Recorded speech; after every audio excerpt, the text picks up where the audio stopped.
So Munugode election జరుగుతున్న సందర్భంలో ఇక్కడ చూసినట్లయితే ప్రభంజనం మరి సిటీల నుంచి కావచ్చు ఎక్కడెక్కడ ఉన్న వాళ్ళందరూ కూడా ఓటు నమోదు చేసుకోవడమే కాదు ఇక్కడికి వచ్చి నివాసం కూడా ఉంటున్న సందర్భంలో ప్రజలను మరి ఇక్కడ ఉన్నటువంటి రాజకీయ నాయకులు వివిధ పార్టీల వాళ్ళందరూ కూడా ప్రజలలో మనలో పొందడానికి ప్రజలను ప్రసన్నం చేసుకుని వివిధ రకాల వినూత్నంగా ప్రచారం చేస్తున్నారు. సో ప్రస్తుతం మనము మరి సంస్థ నారాయణపుర మండలంలో ఉన్నటువంటి సర్వేల గ్రామంలో ఉన్నాం. టీఆర్ఎస్ పార్టీ సీనియర్ నాయకులు మరి వీరమల వెంకటేష్ గౌడ్ గారు ప్రస్తుతం మనతోటున్నారు.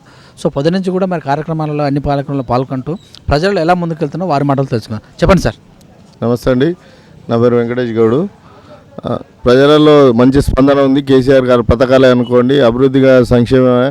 అదేవిధంగా బీఆర్ఎస్ పార్టీ పెట్టిన సందర్భంగా ఉత్సాహంతో ప్రజలందరూ కేసీఆర్ గారికి ఓటేసి ముందుకు దేశ రాజకీయాల్లో తన పెద్దన్న పాత్ర పోషించాలని ప్రజలంతా కోరుకుంటారు ముక్తఖండంతో. సో కేసీఆర్ సీఎం, సో మీ ఇక్కడ మీకు కూసుకుంటూ ఉన్నారు.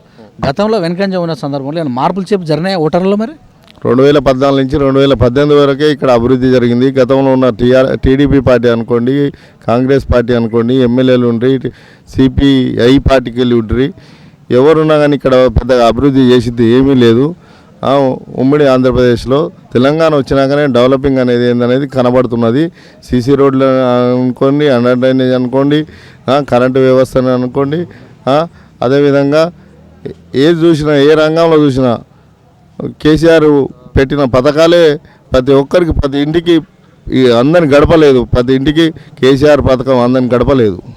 సో మరి మిత్రపక్షాల ఐక్యతతో ఎలా ముందుకెళ్తారు? సిపిఐ సిపిఎం మరి పొద్దు నుంచి కూడా మీరు చర్చలు కూడా జరిగారు. సో మీ గ్రామంలో వారి యొక్క సహకారం ఎలా ఉంది? పూర్తి సహకారం సిపిఐ సిపిఎం తోటి ఉంది. వాళ్ళు కూడా మంచిగా మాకు సహకరిస్తారు. వాళ్ళకు కూడా మేము కోఆపరేట్ చేస్తున్నాం. ఈ ఎన్నికతో పాటు రాబోయే ఎన్నికలలో కూడా ఇదే విధిగా పొత్తు కొనసాగుతుందని ఆకాంక్షతోటి ముందుకు వెళ్తున్నాం. రాబోయే రోజులలో మరింత బలపడతామని ఆశాభావం వ్యక్తం చేస్తున్నాను. ప్రజలకు మరి కల్చర్ ఇప్పటివరకు మీ ఊరు గ్రామంలో మీకు ఇచ్చినటువంటి బూత్ కార్యక్రమాలలో ఎలా ఉంది? మాకు ఎంపీటీసీ 1 పరిధి ఇచ్చారు. ఎంపీటీసీ 1 పరిధిలో పోతే 80% వరకు టీఆర్ఎస్ పార్టీకి వేస్తాము అనే ఆలోచనతోటి ప్రజలు వృద్ధాప్య పింఛన్లు అనుకో, వితంతు పింఛన్లు, అదేవిధంగా వికలాంగులకు పింఛన్లు, ఈ పింఛన్లు ఇచ్చిన వాళ్ళు 100% మేము మాకు పెద్దన్న పాత్ర పోషిస్తున్న కేసీఆర్ గారు మా పెద్ద కొడుకులా వ్యవహరిస్తుండు. ఇంటికాడున్న కొడుకు సరే చూస్తుండు చూడనోడు చూస్తలేడు. అదేవిధంగా పెద్ద కొడుకులాగా చూస్తుండు.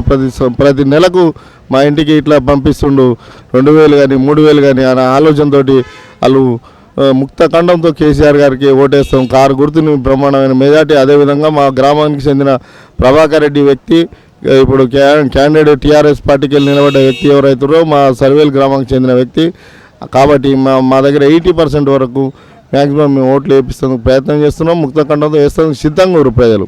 సో మరి మాజీ ఎంపీ బుర్ర నరసయ్య గారు మరి పార్టీకి రిజైన్ చేసి కేసీఆర్ లెటర్ కూడా రాశారు. సముచిత స్థానం లేదు, కలిసేందుకు ఫైట్ చేయాల్సిన పరిస్థితి ఏర్పడిందని. సో మరి గౌడులు కూడా ఇక్కడ ఎక్కువ కమ్యూనిటీ ఉంది కనుక ఓటర్లు కూడా ప్రభావం ఉంటుందా? అట్లాంటిది ఏం లేదండి. బుర్ర నరసయ్య గౌడ్ కాదు, అసొంటి నరసయ్య గౌడ్లు ఇంకో 10 మంది పోయినా టీఆర్ఎస్ పార్టీకి జరిగే నష్టమేం లేదు. ఆయన వల్ల ఇక్కడ మా మండల వ్యాప్తంగా చూసుకున్నా కానీ ఒక 10 నుంచి 15 ఓట్లు కూడా మంది కూడా ఆయన ఎమ్మడి పోయే నాయకులు అయితే లేరు. ఏ చిన్న చితుకు 10 లోపల ఎవరైనా పోతే చెప్పలేము కానీ అంతకుమించి పోయే నాయకుడే లేడు.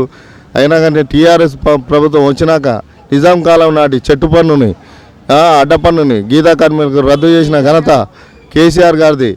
అదేవిధంగా ఎక్కడైనా గ్రామాలలో గవర్నమెంట్ సంబంధించిన ల్యాండ్లు ఉన్నాయనుకో, ఆ ల్యాండ్లలో ఈదవనము, తాటివనము, ఖర్జూర వనం పెంచుకొని గౌడ కమ్యూనిటీ మంచిగా భవిష్యత్ తరాలలో మంచిగా ఉండాలనే ఆలోచనతో ఉంది. అందుకే అదేవిధంగా ఇంకొకటి, ఇప్పుడు అందరూ విద్య రాని వాళ్ళు కొంతమంది ఉన్నారు. అసొంటప్పుడు వృత్తిని నమ్ముకున్నాం. మేము కూడా మా తల్లిదండ్రులు మా తాతలు కూడా ఈ వృత్తిని నమ్ముకొని బతికిన వాళ్ళం కాబట్టి ఆ వృత్తి మీద ఆధారపడుతున్నారు. కేసీఆర్ గారు ఏదైతే చెప్తుండో గౌడ కమ్యూనిటీకి అది మంచిగా ఉంది. అది ప్రమాదవశాత్తు దురదృష్టవశాత్తు ఎవరైనా చనిపోయినా కానీ 5 లక్షల రూపాయలు వస్తున్నాయి. దానికి మేము అందరం సంతోషిస్తున్నాం. సో మరి 3.5 సంవత్సరాలు టీఆర్ఎస్కు ప్రేమ లేదు, ఇక్కడ డెవలప్మెంట్ చేయలేదు, ఆగిపోయింది. ఇప్పుడు రిజైన్ చేస్తుంటే ప్రేమ పుట్టుకొచ్చి ఎమ్మెల్యేలు కావచ్చు, మినిస్టర్ కావచ్చు, ప్రజల దగ్గరకు వచ్చి ఓటు అడుగుతున్నారు. అది రాజగోపాల్ రెడ్డి రిజైన్ చేయడం వల్ల అంటారుగా. అది తప్పుడు సమాచారం. ఆయన రాజగోపాల్ రెడ్డి అనే వ్యక్తి ఇక్కడ గెలిచిన తర్వాత ఈ మండలానికి కానీ మా గ్రామానికి కానీ 5 నుంచి 10 సార్లు కూడా రాలేదు. ఆయన ఎక్కడ కూడా డెవలపింగ్లో పాల్గొనలేదు. ఆయన ఏమైనా కాంట్రాక్ట్ల గురించి ఆయన సొంత పనుల గురించే చూసుకోండి తప్ప ఈ నియోజకవర్గాన్ని పట్టించుకునే వ్యక్తి కాదు. అందులో అతను లోకల్ వ్యక్తి కాదు. మా నియోజకవర్గానికి సంబంధించిన వ్యక్తి కూడా కాదు. ఆయన పక్క కాన్స్టిట్యున్సీ నగరకాల కాన్స్టిట్యున్సీ వస్తుంది నార్కట్పల్లి మండలానికి. ఆయన సొంత ఊరు. సో స్థానికత ప్రభావం ఉందంటారా? స్థానికత ప్రభావం 100% ఉంటుంది. పోటీ చేసే వ్యక్తులలో 3 కీలకమైన వ్యక్తులలో కాంగ్రెస్, బీజేపీ, టీఆర్ఎస్లో స్థానికుడు ఒక కూసుకుంట్ల ప్రభాకర్ రెడ్డి గారే. ఆయన అత్యధిక మెజారిటీతో మా మండలంలో మేము అన్ని మండలాల కంటే మా మండలం లీడ్ ఇస్తారని నేను ఆశాభావం వ్యక్తం చేస్తున్నాను. సో ఈసారి మరి చాలా పార్టీలు కూడా పోటీ చేస్తున్న ప్రజాశాంతి లాంటి పార్టీలు, బీఎస్పీ పార్టీలు కావచ్చు, ఇండిపెండెంట్లు కూడా ఉన్నారు. మొత్తం మీద 189 మంది, 140 మంది కానీ 89 మంది కూడా బరిలోకి ఉన్నారు సందమాచారం. ఓట్లు చీలే అవకాశం ఉంటుందా? ఏముండదండి, అలాంటిది ఏముండదు. అవన్నీ చిన్న చితక పార్టీలు ఈ 3 పార్టీల మధ్యనే ఉంటాయి. మేము ముందు ఉంటాం, తర్వాత ఏదన్నా ఆ 2 ఉంటాయని మేము ఆశాభావం వ్యక్తం చేస్తున్నాం. సో కేసీఆర్ మరి కారు సారు సర్కార్ ఏమైనా కారు సారు సర్కారు రాబోయే రోజుల్లో బీఆర్ఎస్ పార్టీని కూడా ఈ ముక్తఖండంతో ప్రజలంతా మరింత ఉత్సాహంతో కేసీఆర్ గారిని మరోసారి దేశ ప్రధానిగా చూడాలని ఆకాంక్షిస్తున్నారు.